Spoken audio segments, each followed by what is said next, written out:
پروژه کې د دعاګانو معمول جوړ کړئ، د دعاګانو اهتمام کوئ، ځکه چې په دغه میاشت کې الله تعالی د هر انسان دعاګانې قبلوي. هر انسان دا کوشش کوي چې ما باندې دغه میاشت راغله، زه دعاګانې وکم، زه د الله تعالی نه وغواړم چې الله تعالی د ما دعا قبول کړي. نو دا رمضان مبارک یو داسې میاشت چې په دې کې الله تعالی د هر انسان دعا قبلوي. او دغه میاشت کې هر انسان ته پکار ده چې دعا معمول جوړ کړي، او کومې داسې دعاګانې چې دي چې هغه د رسول الله صلی الله علیه وسلم نه منقول دي، د هغو زبانی د یادولو کوشش کوي، او اوږدې دعاګانې د الله تعالی نه غواړي، د هغو د یادولو کوشش کوي، هغه زده کوي، هغه ترجمه زده کوي چې زه د الله تعالی نه څه غواړم.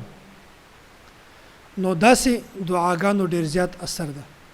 یو خو د انسان حاجتونه پوره کیږي، د انسان هر قسمه مشکل پوره کیږي، ځکه چې د الله تعالی نه به هر څه غواړو، که هغه معمولی شی وي او که غټ شی وي، د الله تعالی نه به موږ په هر حالت کې غواړو، په هر وخت کې به غواړو، بیا به الله تعالی د موږ دنیا هم ښه کوي او د الله تعالی به د موږ آخرت هم ښه کوي.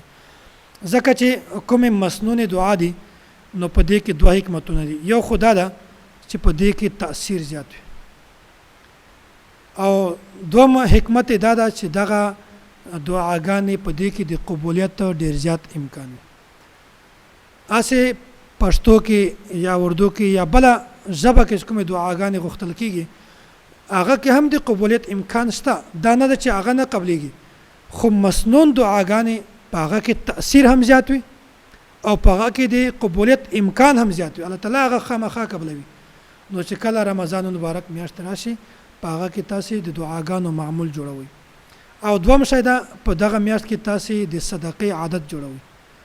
بل چې کله دا میاشت راغلی نه، په هغه نه مخکې تاسو معمولی صدقه ورکوي، د صدقې عادت جوړ کړئ.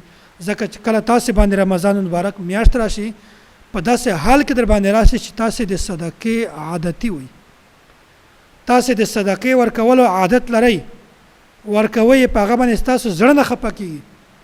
نو دې وجه نه دغه یو عمل ده چې کله هم رمضان مبارک میاشت راځي، په هغه نه مخکې تاسو د صدقې عادت جوړوي. حضرت ابن عباس رضی الله تعالی عنہ دا یو ارشاد دغه مفهوم ده، رسول الله صلی الله علیه وسلم به وای په ټولو خلکو کې ډیر زیات سخی وو، او چې کله به رمضان مبارک میاشت راتله، په هغه نه مخکې به نبی علیه الصلوۃ والسلام سخاوت کوي. څه وجه نه چې دغه میاشت ما باندې روانه ده چې د ما عادت جوړ شي، او امت ته دا ترغیب ورکړه ده چې کله د شعبان میاشت په هغه کې تاسو د صدقې اهتمام کوئ، ځکه چې کله رمضان مبارک میاشت باندې راشي چې تاسو د صدقې ورکولو عادت جوړ وي. او ابن عباس رضی الله تعالی عنہ فرمایي، کله چې نبی علیه الصلوۃ والسلام باندې د رمضان مبارک میاشت راتله، وای د به دومره زیات سخاوت کول لکه سخته تیزه هوا، په ان به هم د نبی علیه الصلوۃ والسلام سخاوت زیات. دغه دا معلومیږي چې نبی علیه الصلوۃ والسلام په ټولو نه غټ سخی و، په ټولو نه زیات سخاوت رسول الله صلی الله علیه وسلم کاوه، او امت ته دا پیغام ورکړی دا، امت ته دا تبلیغ ورکړی دا چې کله هم دا میاشت باندې راځي، په هغه نه مخکې د صدقې اهتمام کوي، ځکه چې صدقه ورکول دا یو عادت غواړي. بیا تاسو باندې رمضان مبارک میاشت راشي، بیا الته تاسو ځان عادتي کوي، دا خبره نه ده، ځکه چې هغه وخت صدقې ده، نو عادت په هغه نه مخکې جوړل کیږي. الله تعالی دې مونږ تاسو ته د صدقې ورکولو توفیق راکړي، او الله تعالی دې مونږ تاسو ته د مسنون دعاګانو د اهتمام کولو توفیق را نصیب کړي.